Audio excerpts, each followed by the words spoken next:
여호와는 위대하시니 우리 하나님의 성 거룩한 산에서 극진히 찬양 받으시리로다. 터가 높고 아름다워 온 세계가 즐거워하며 큰 왕의 성 곧 북방에 있는 시온산이 그러하도다. 아멘. 삼위교회 교회 여러분, 일주일 동안 평안하셨는지요? 이제 가을의 문턱에 접어들고 또 좋은 계절도 오고 있습니다. 여러 가지로 세상이 힘들고 코로나19로 어렵지만 여러분 또 잘 인내하고 참으면서 또 하나님이 회복시켜 주시기를 기도하는 마음으로 항상 평안하시기를 바랍니다. 다 함께 성령 강림 후 15번째 주일 예배 온라인으로 드리시겠습니다. 찬송가 14장 주 우리 하나님, 찬송가 14장 주 우리 하나님 다 함께 부르시겠습니다.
교동문 50번, 시편 116편, 교동문 50번, 시편 116편 함께 교독하시겠습니다.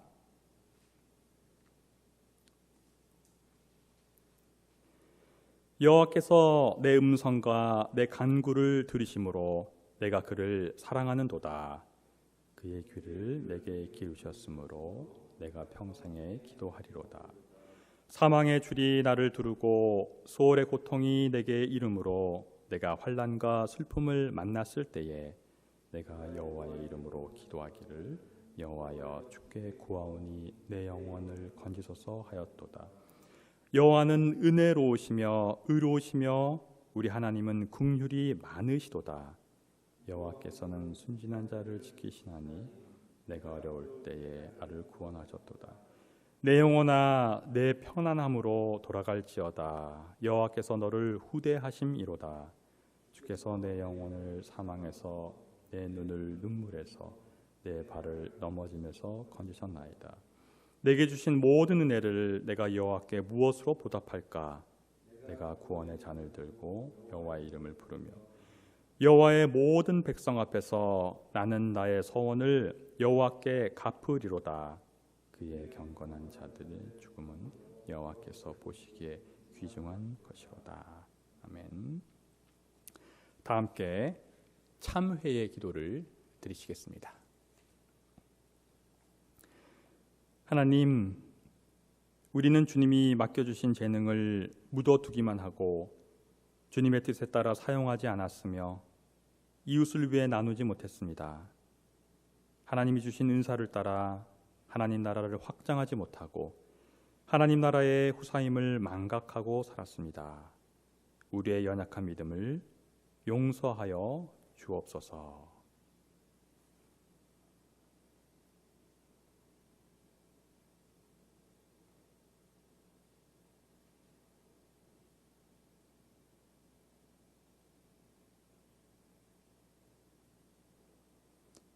전능하신 하나님께서 우리를 불쌍히 여기시어 우리 주 예수 그리스도를 통하여 모든 죄를 용서하시고 성령을 통하여 선하게 살 힘을 주십니다. 이제 주님의 평화를 누리십시오. 아멘. 평화 인사를 나누는 시간입니다. 또 온라인을 통해서 함께 평화 인사를 나누겠습니다. 주님이 가르쳐 주신 부활하신 주님이 가르쳐 주신 평안의 기도를 오늘도 이렇게 나누겠습니다. 주님의 평안이 함께 하시길 바랍니다. 우리 저와 함께 온라인을 통해서 또 함께 예배드리는 지인이나 가족분들과 함께 나누겠습니다. 주님의 평안이 함께 하시기를 바랍니다. 주님의 평안이 함께 하시기를 바랍니다. 주님의 평안이 함께 하시기를 바랍니다. 다 함께 사도신경으로 저희들의 신앙을 고백하시겠습니다. 전능하사 천지를 만드신 하나님 아버지를 내가 믿사오며 그 외아들 우리 주 예수 그리스도를 믿사오니 이는 성령으로 잉타하사 동정녀 마리아에게 나시고 본디오 빌라도에게 고난을 받으사 십자가에 못 박혀 죽으시고 장사한 지 사흘 만에 죽은 자 가운데서 다시 살아나시며 하늘에 오르사 전능하신 하나님 우편에 앉아 계시다가 저리로서 산자와 죽은 자를 심판하러 오시리라.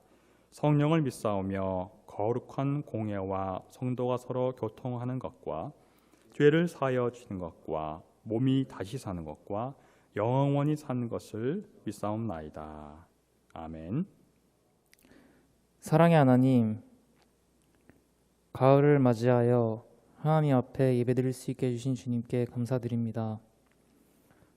온라인 예배로 주님 앞에 나온 지 어느새 반년이 지났습니다. 코로나 사태는 여전히 답보 상태에 놓여 있고 코로나 블루라는 신조어처럼 불안과 우울이 공존하는 요즘입니다. 이에 더하여 세계 곳곳에서 지난한 고통과 슬픔이 난무하고 있습니다. 주님, 지금 이 순간 재난의 아픔 속에서 구원이 필요한 우리의 이웃들을 떠올리길 원합니다. 직접 가닿지 못하더라도 그 고통을 함께 느끼고 눈물을 흘림으로써 하나님의 사랑을 되새기게 하여 주세요. 주님, 혹독했던 여름을 지나 선선한 바람이 부는 가을을 맞이하였습니다. 흔히 가을은 추수의 계절이라고 이야기합니다. 무력한 상황을 보내고 있지만 지난 상반기를 돌아보며 저희들의 신앙과 믿음을 더욱 굳건하게 할 수 있기를 원합니다.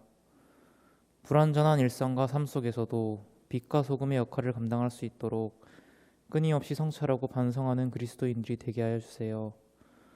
도저히 꿈과 희망이 보이지 않는 열악한 현실 속에서도 용기 있는 발걸음을 통해 세상을 변화시키셨던 예수님의 발자취를 잊지 않길 원합니다. 관성적인 신앙을 버리고 낮고 험한 곳으로 걸어갈 수 있는 그리스도인들이 될 수 있도록 믿음을 더하여 주세요. 주님, 또한 삶의 공동체를 위해 기도합니다. 이 지구상에서 수많은 모임들 가운데 삶의 공동체라는 이름으로 만나 하나님 나라 운동을 하게 된 것에 진심으로 감사드립니다. 이 공동체가 삶의 교우님들 모두를 품을 수 있는 사랑의 울타리가 되게 하여 주세요. 그리하여 공동체에 있어 지치고 어려운 마음이 있거나 혹은 있었던 사람이 있다면 언제든 내어놓고 마음을 모을 수 있게 하여 주세요. 혹여 지체 중에 마음이 쓰이거나 기도가 필요한 지체가 있다면 그를 위해 기도할 수 있게 하여 주시고 서로의 삶을 지지하며 말씀 안에서 도전이 되는 공동체가 될 수 있길 간절히 기원합니다. 주님, 마지막으로 말씀을 전해주실 목사님을 위해 기도드립니다. 살아계신 주님을 전하기 위해 발걸음을 옮기신 목사님의 말씀에 은혜가 넘쳐 흐르게 하시고 그 은혜를 힘입어 삼회 교회 역시 주님의 역사하심으로 살아 숨쉬는 고난의 시대에 진정 깨어있는 공동체가 될 수 있도록 은혜를 더하여 주세요. 그리하여 주님의 예비하심을 기억하고 지키며 또한 삶 속에서 행하는 삶의 공동체가 되길, 예수님의 제자로서 겸손한 마음으로 주님을 따르는 공동체가 되길 기도하고 소망합니다. 언제나 함께 하시는 주님을 믿으며 살아계신 예수님의 이름으로 기도드렸습니다. 아멘.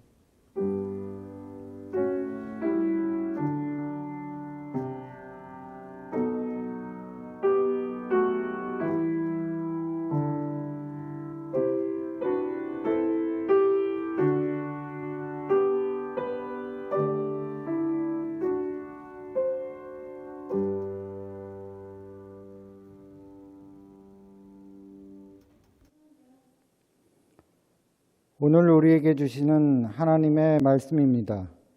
구약성서 93쪽 출애굽기 14장 19절부터 22절까지 말씀입니다.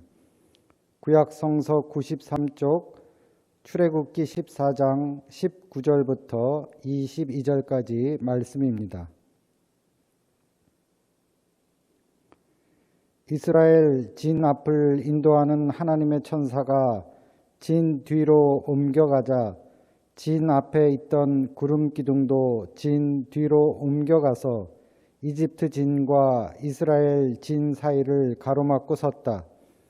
그 구름이 이집트 사람들이 있는 쪽은 어둡게 하고 이스라엘 사람들이 있는 쪽은 환하게 밝혀주었으므로 밤새도록 양쪽이 서로 가까이 갈 수 없었다.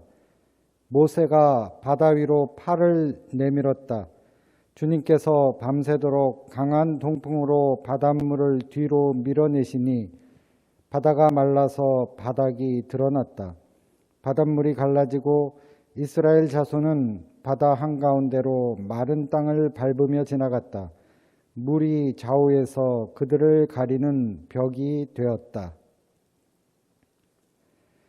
신약성서 서신서의 말씀 245쪽 로마서 14장 7절부터 12절까지 말씀입니다.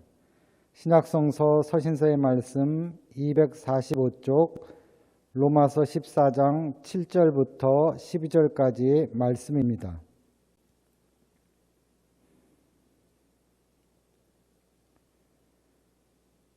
우리 가운데는 자기만을 위하여 사는 사람도 없고 또 자기만을 위하여 죽는 사람도 없습니다. 우리는 살아도 주님을 위하여 살고 죽어도 주님을 위하여 죽습니다. 그러므로 우리는 살든지 죽든지 주님의 것입니다. 그리스도께서 죽으셨다가 살아나신 것은 죽은 사람에게도 산 사람에게도 다 주님이 되시려는 것이었습니다. 그런데 어찌하여 그대는 형제나 자매를 비판합니까? 어찌하여 그대는 형제나 자매를 업신여깁니까? 우리는 모두 다 하나님의 심판대 앞에 서게 될 것입니다. 성경에는 이렇게 기록되어 있습니다. 주님께서 말씀을 하신다. 내가 살아있으니 모든 무릎이 내 앞에 꿇을 것이요 모든 입이 나 하나님을 찬양할 것이다. 그러므로 우리는 각각 자기 일을 하나님께 사실대로 아뢰어야 할 것입니다. 이는 우리에게 주시는 하나님의 말씀입니다.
오늘 저희들에게 주시는 복음서의 말씀은 마태복음서 18장 21절에서 35절, 마태복음 18장 21절에서 35절에 있는 말씀입니다.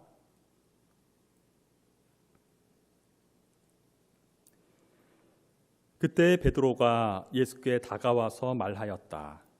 주님, 내 형제가 나에게 자꾸 죄를 지으면 내가 몇 번이나 용서하여 주어야 합니까? 7번까지 하여야 합니까? 예수께서 대답하셨다. 7번만이 아니라 70번을 7번이라도 하여야 한다. 그러므로 하늘나라는 마치 자기 종들과 샘을 가리려고 하는 어떤 왕과 같다. 왕이 샘을 가리기 시작하니 10,000달란트 빚진 용 하나가 왕 앞에 끌려왔다. 그런데 그는 빚을 갚을 돈이 없으므로 주인은 그 종에게 자신과 그 아내와 자녀들과 그 밖에 그가 가진 가진 것을 모두 팔아서 갚으라고 명령하였다. 그랬더니 종이 그 앞에 무릎을 꿇고 참아 주십시오. 다 갚겠습니다. 하고 애원하였다. 주인은 그 종을 가엾게 여겨서 그를 놓아주고 빚을 없애주었다. 그러나 그 종은 나가서 자기에게 100데나리온 빚진 동료 하나를 만나자 붙들어서 멱살을 잡고 말하기를 내게 빚진 것을 갚아라 하였다. 그 동료는 엎드려 간청하였다. 참아주게, 내가 갚겠네. 그러나 그는 들어주려 하지 않고 가서 그 동료를 감옥에 집어넣고 빚진 돈을 갚을 때까지 갇혀 있게 하였다. 다른 종들이 이 광경을 보고 매우 딱하게 여겨서 가서 주인에게 이 일을 다 일렀다. 그러자 주인이 그 종을 불러다 놓고 말하였다. 이 악한 종아, 내가 애원하기에 나는 너에게 그 빚을 다 없애 주었다. 내가 너를 불쌍히 여긴 것처럼 너도 내 동료를 불쌍히 여겼어야 할 것이 아니냐. 주인이 노하여 그를 형무소 관리에게 넘겨주고 빚진 것을 다 갚을 때까지 가두어 두게 하였다. 너희가 각각 진심으로 자기 형제 자매를 용서해 주지 않으면 나의 하늘 아버지께서도 너희에게 그와 같이 하실 것이다. 이는 주님의 말씀입니다. 오늘 저희들에게 말씀을 증언해 주실 목사님을 소개해 드리겠습니다. 민경식 목사님이십니다. 연세대학교 학부대학 교수님이시고요. 신약학을 전공하셨고 또 독일에서 공부를 박사과정 마치셨습니다.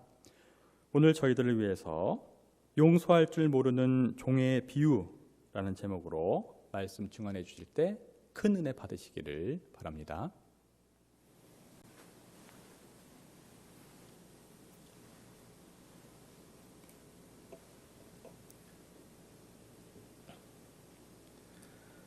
용서는 마태복음의 주요 주제 가운데 하나입니다. 마태복음의 주기도문에 보면 우리가 우리에게 죄 지은 사람을 용서해 준 것 같이 우리의 죄를 용서해 주시고라고 되어 있습니다. 또 주기도문에 이어서 바로 너희가 남의 잘못을 용서해 주면 너희 하늘 아버지께서도 너희를 용서하여 주실 것이다. 그러나 너희가 남을 용서해 주지 않으면 너희 아버지께서도 너희의 잘못을 용서해 주지 않으실 것이다 라고 되어 있습니다. 오늘의 본문도 그렇게 용서의 가르침을 주는 본문으로 해석되는 게 일반적입니다. 함께 본문을 살펴보도록 하겠습니다. 베드로가 제자들을 대표하여 예수께 질문합니다. 내 형제가 나에게 자꾸 죄를 지면 내가 몇 번이나 용서하여 줘야 합니까? 7번까지 하여야 합니까? 그러니까 나에게 지속적으로 반복해서 잘못을 저지른 사람이 있다면은 내가 그 사람을 얼마나 용서해야 하는 건지 묻는 겁니다. 한 번 속으면 실수지만 2번 속으면 바보라는 말이 있지 않습니까? 이러한 우리의 모습에 비추어 보면 7번이나 용서할 준비가 되어 있는 베드로는 참으로 너그러운 사람 같습니다. 그런데 왜 하필 7번입니까? 7은 어디에 근거한 숫자일까요? 하나님께서는 아벨을 죽인 가인을 안심시키려고 창세기 4장 15절입니다. 가인을 죽이는 자는 7갑절로 벌을 받을 것이라고 하셨습니다.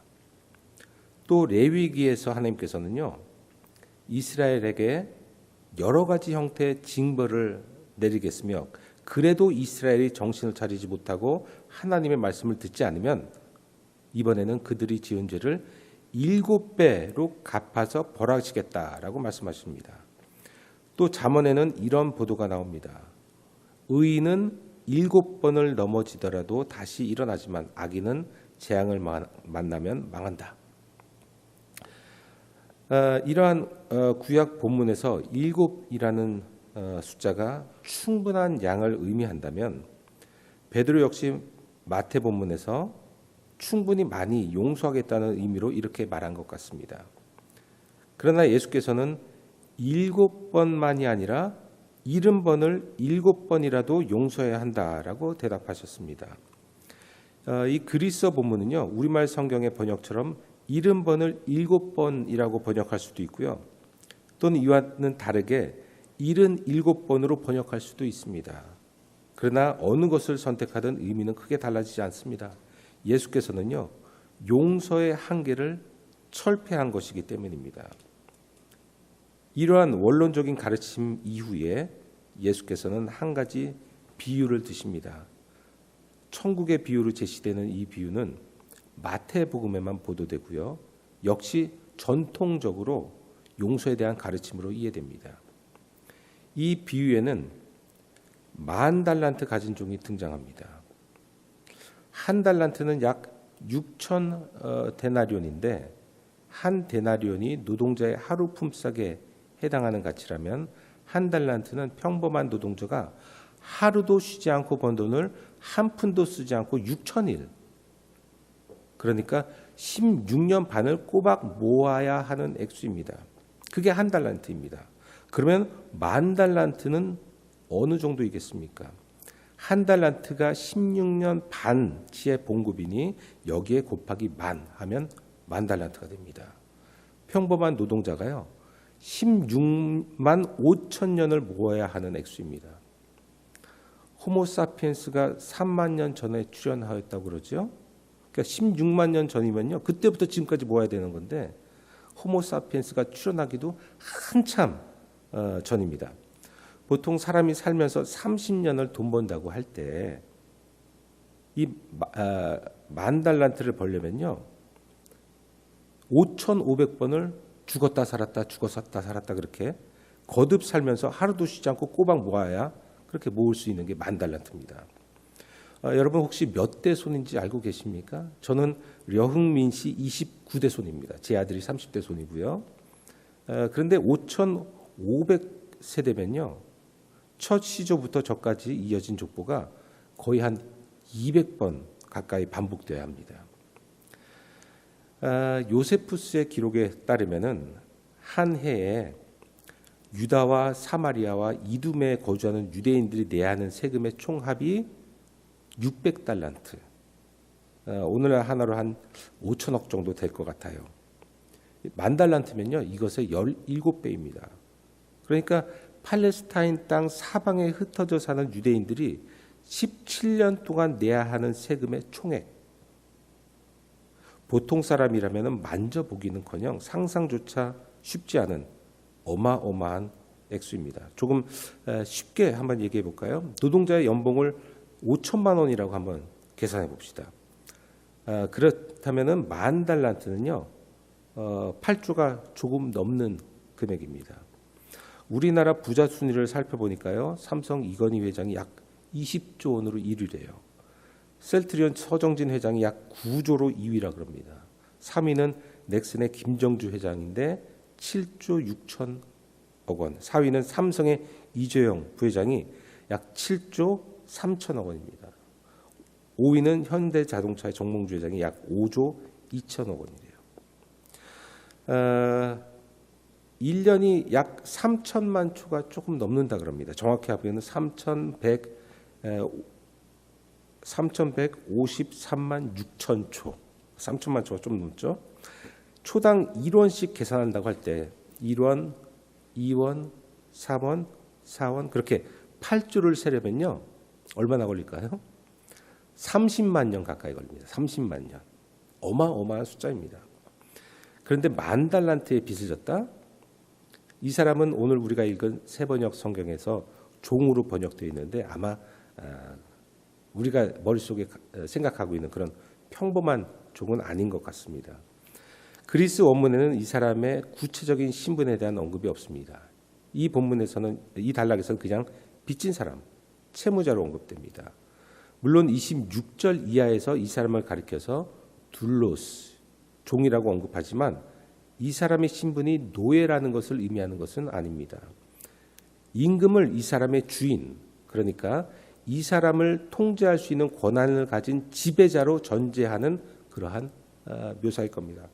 임금의 상대에서 모두가 종인 셈이에요. 이 사람이 이제 임금 앞으로 끌려 나옵니다. 위기입니다. 구약의 율법에 따르면 채무를 갚을 수 없을 때는 어떻게 되느냐? 노예로 팔립니다. 출애굽기 22장 3절에 보면요. 훔친 것은 반드시 물어내야 한다. 그가 가진 것이 아무것도 없으면 자기 몸을 종으로 팔아서라도 훔친 것을 물어내야 한다라고 되어 있습니다. 그래서 열왕기 하 4장에 보면 이런 이야기가 보도됩니다. 엘리사의 제자들 가운데 한 제자가 결혼했다가 아내가 살아있는 상태에서 죽습니다. 그러자 그 아내가 엘리사, 즉 죽은 남편의 스승을 찾아가서 이렇게 말합니다. 예언자님의 종인 저의 남편이 죽었습니다. 예언자님께서도 아시다시피 그는 주님을 경외하는 사람이었습니다. 그런데 빚을 준 사람이 와서 저의 두 아들을 자기의 노예로 삼으려고 데려가려 합니다. 과부의 기름병에서 기름이 떨어지지 않게 하는 그런 놀라운 기적을 엘리사가 일으켰는데 바로 그 이야기의 배경입니다.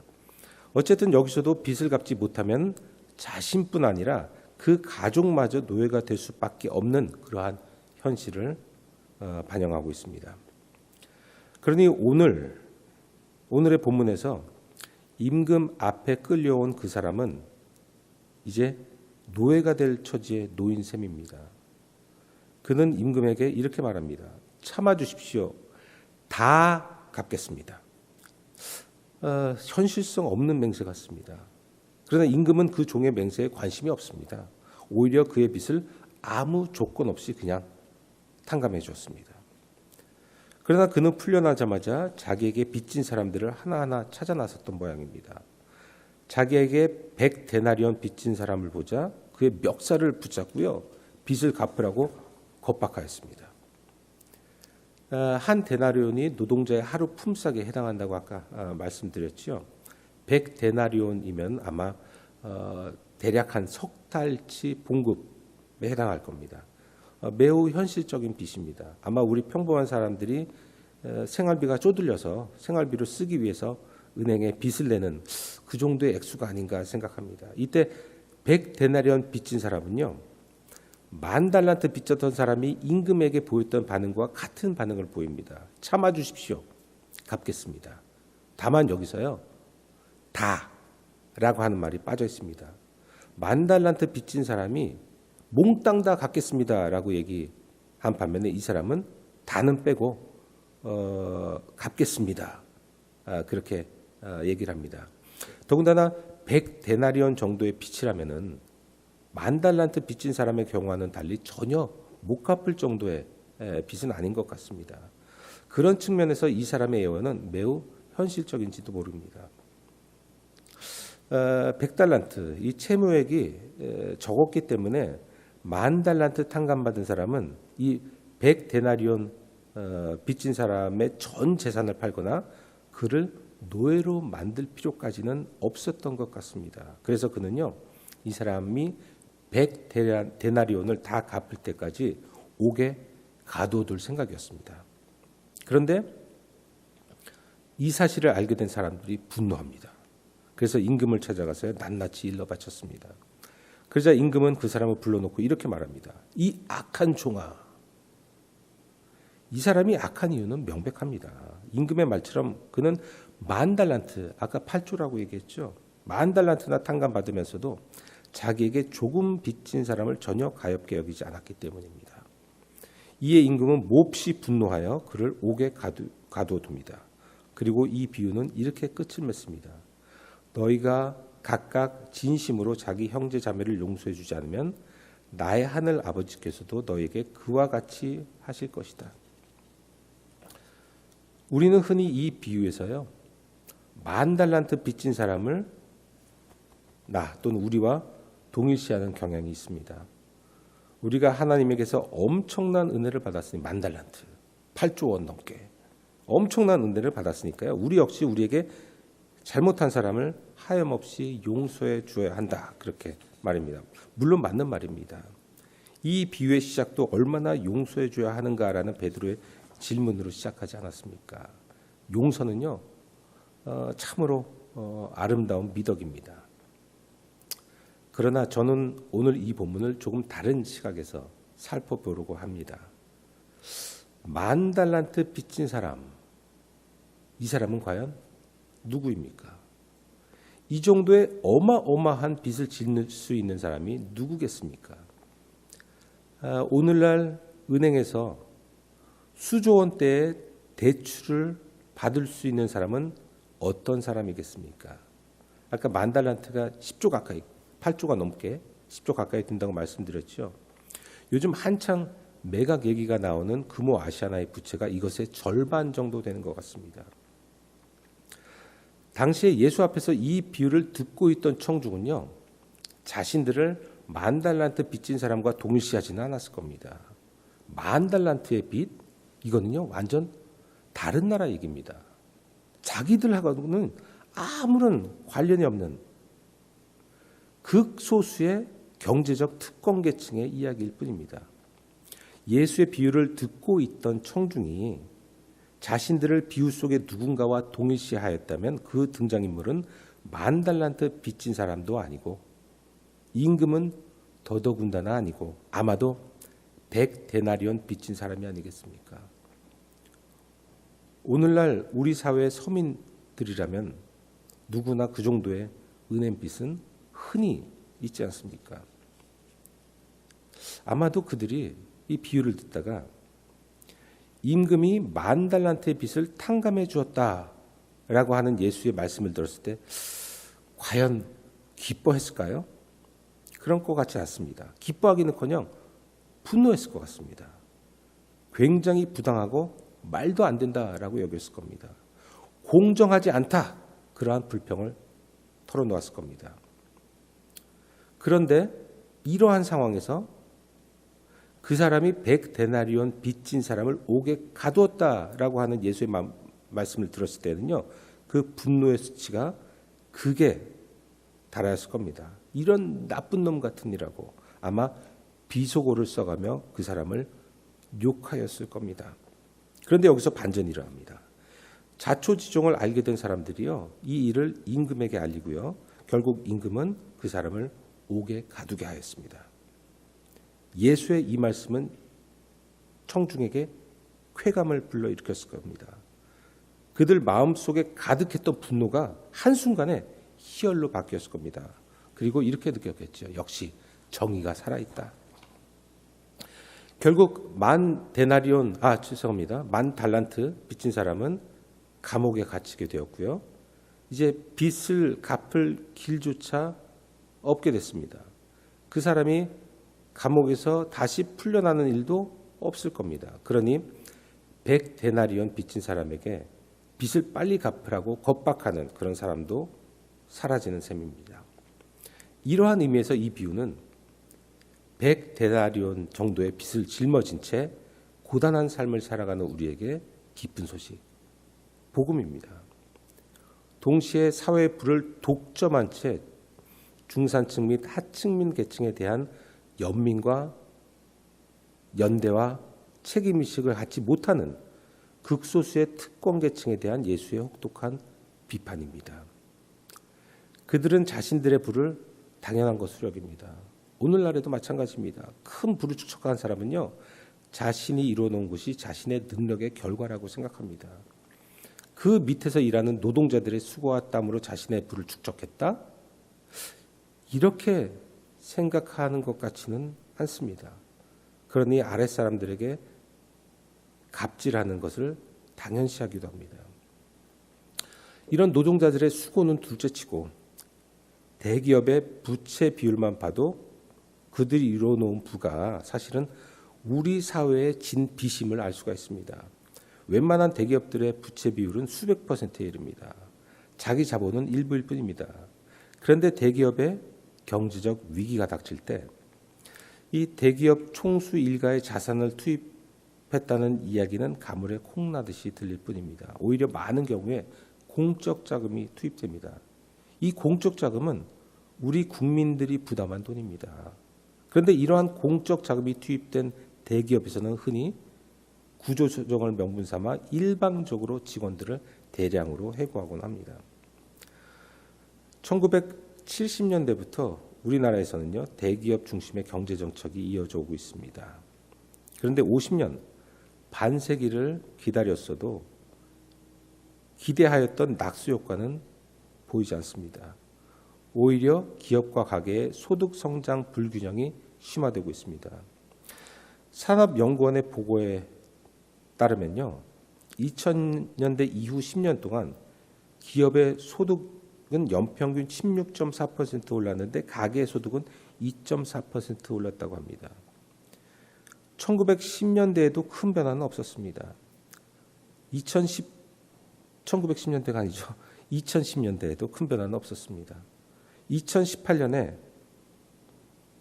국민소득 3만 불 시대가 열렸지만 국민들은 우리 사회 경제 성장을 몸으로 느끼지 못합니다. 국민들의 체감 소득은 되레 줄었습니다. 그리고 가계 부채는 점점 늘어가고 있습니다.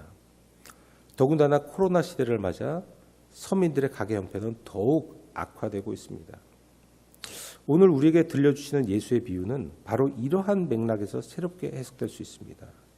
예수께서는 우리 사회 경제 피라미드의 맨 꼭대기에 있는 사람들에게 일반 시민들에 대한 연대와 책임 의식을 가지라고 요구하십니다. 동시에 이러한 예수의 요구에 귀를 닫는 거만한 극소수의 특권계층을 신랄하게 비판하십니다. 그리고 그들로부터 구조적으로 착취당하는 불쌍한 서민들을 위로하십니다. 그래서 오늘 우리는 이 비유를 용서하라는 강요가 아니라 어쩔 수 없이 빚을 지며 하루하루 힘들게 살아가는 우리 서민들에 대한 격려이자 기쁜 소식, 복음으로 읽습니다. 오늘의 본문을 통해서 예수께서는 우리에게 이렇게 말씀하십니다. 얘들아, 엄청난 부를 독차지하면서도 너희의 사소한 빚을 탕감해 주지 않은 저 거만한 자들은 하나님의 심판을 받을 게야. 서민들의 고단한 삶과 어려운 형편을 이해하고 그들의 수고를 위로하라는 예수의 메시지입니다. 어쩌면 긴급재난지원금의 성서적 근거일지도 모르겠습니다. 코로나 시대에 힘들고 버거운 삶을 살아가는 우리 모두에게 주님의 위로와 은혜가 가득하기를 바랍니다.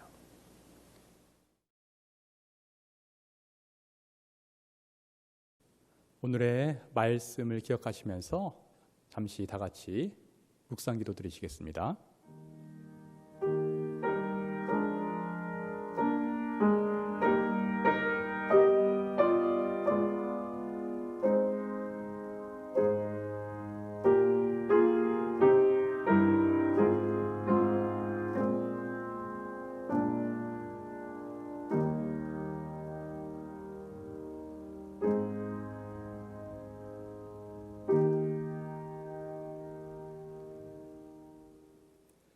다 함께 찬송가 304장 그 크신 하나님의 사랑, 찬송가 304장 그 크신 하나님의 사랑 부르시겠습니다.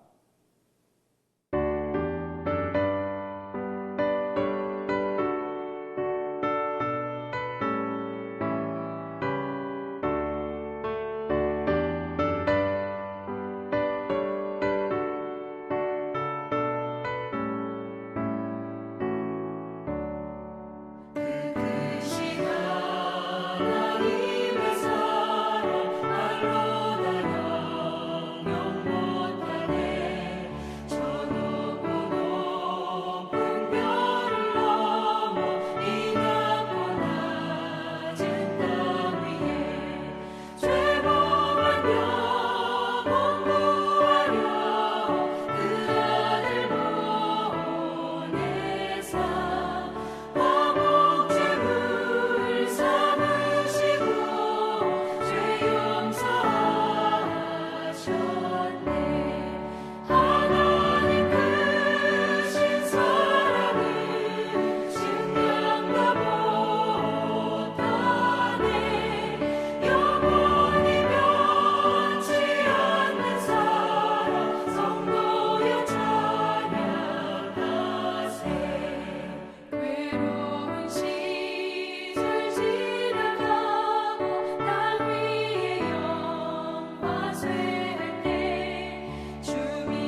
하나님, 오늘도 저희에게 시간과 여건을 허락하여 주시사 온라인으로 주일 예배 드릴 수 있도록 함께 하심을 감사합니다.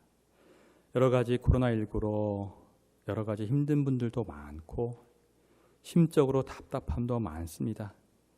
그러나 이 모든 시련과 어려움도 또 주님께서 다 해결시켜 줄 걸 저는 믿고 나아가오니 인내할 수 있는 믿음 주시고 힘을 더하여 주시고 특별히 이 어려움에서 고통당하는 많은 이웃들에게 주님께서 하늘의 평안과 모든 좋은 여건 회복시켜 주시옵소서. 오늘 말씀을 통해서 우리가 이 세상을 살아가면서 하나님 보시기에 그리고 이 사회에 정의롭고 진실되게 살았는지 한번 우리들을 점검해 봅니다. 하나님, 우리 주위에 지키 약하고 힘든 사람들 돌아볼 수 있는 신앙 허락하여 주시고 사랑으로 품을 수 있는 용기 허락하여 주시고 우리가 바라보는 눈높이를 주님이 이 세상의 어려운 자들을 바라본 것처럼 그렇게 겸손히 낮아지는 자세로 바라보고 남을 섬길 수 있는 그러한 사회적 참여적 신앙 허락하여 주시옵소서. 오늘 온라인을 통해서 헌금을 또 드립니다. 11조로 주정으로 감사로 선교로 지정 선교 헌금으로 여러 가지 제목으로 드리는 이 헌금 기쁘게 흠양하여 주시고 하늘나라의 확장을 위해서 잘 사용될 수 있도록 지켜주시옵소서. 헌금 함께 드리는 저희의 마음 받아주시사 하늘의 큰 복 내려 주옵소서. 감사드렸고 믿사오며 예수 그리스도의 이름으로 기도하옵나이다. 아멘. 성도의 교제 시간입니다. 알리는 말씀 드리시겠습니다. 오늘 설교해 주신 연세대학교 학부대학 민경식 교수님, 목사님께 감사를 드립니다. 전공이 신약학이셔서 우리가 2000년 전에 예수님의 그 이야기가 굉장히 와닿지 않은 경우가 많은데 그 또 10,000달란트, 100데나리온 아주 현실적으로 개석을 해주면서 우리가 많은 것을 느낄 수 있었습니다. 오늘 좋은 말씀해 주시면 다시 한번 감사드립니다. 9월의 생일을 맞는 교우님들을 주님의 이름으로 축복합니다. 9월 생일자 소개해드리겠습니다. 염낙원, 이정희, 서승성, 신송윤, 이동수, 신성섭, 최정화, 강은원, 손영종, 김영희 교우님 그리고 교회학교의 성민준 어린이입니다. 네, 방금 호명드린 9월 생일자들 진심으로 축하드립니다. 오늘 특별히 이렇게 야외에서 또 생일 축하를 하고요. 우리 애녹 선생님도 9월달 생일자이시고 또 이걸 촬영을 하고 있는 최정화 전도사님도 9월달 생일자입니다. 모두 축하드립니다.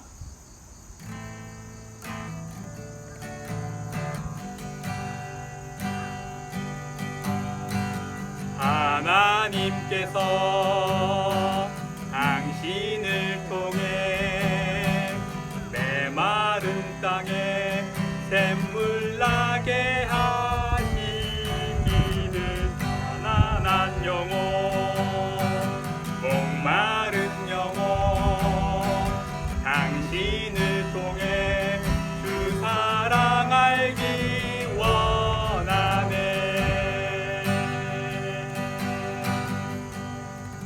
생일 축하합니다. 목회 서신 숨과 쉼 9월호가 나왔습니다. 교회 홈페이지 하단 숨과 쉼에 업로드되어 있으니 클릭하시고 다운하셔서 보시기를 바랍니다. 다음 주일 예배는 저희 교회 창립 14주년 감사 예배로 드립니다. 창립 특별 헌금을 봉헌하는 시간도 있겠습니다. 온라인으로 드리는 창립 예배를 위해서 교우님들 기도와 협력 부탁드립니다. 온라인으로 드리는 주일 예배 시간을 잘 지키셔서 주일 오전 11시에 삼일교회 홈페이지를 통해서 다 함께 시간 지켜서 드리시기를 바랍니다. 코로나19로 인해 교회 일정 중지하고 있습니다. 이 어려운 사태 속히 종식될 수 있도록 기도와 협력 부탁드립니다. 오늘도 역시 다 같이 위해서 기도하는 시간 잠시 갖도록 하겠습니다. 함께 기도합시다.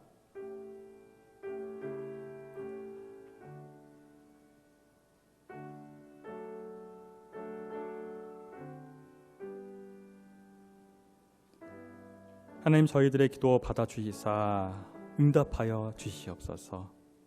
예수 그리스도의 이름으로 기도합니다. 아멘. 다 함께 찬송가 635장 주기도문, 찬송가 635장 주기도문 부르시겠습니다.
지금은 우리 주 예수 그리스도의 은혜와 하나님의 놀라우신 사랑하심과 성령님의 인도 교통하심이 오늘 온라인으로 주일 예배 진심으로 드리고 말씀에 잇대어서 이 세상을 살아갈 때 용서할 줄 모르는 종이 아니라 남을 용서할 뿐더러 그들과 함께 연대하고 그들을 배려하고 겸손히 그들과 함께 살아가며 주님의 사랑을 실천하기로 다짐하는 우리 모두 위에 지금부터 영원토록 함께 하시기를 간절히 축원하옵나이다. 아멘.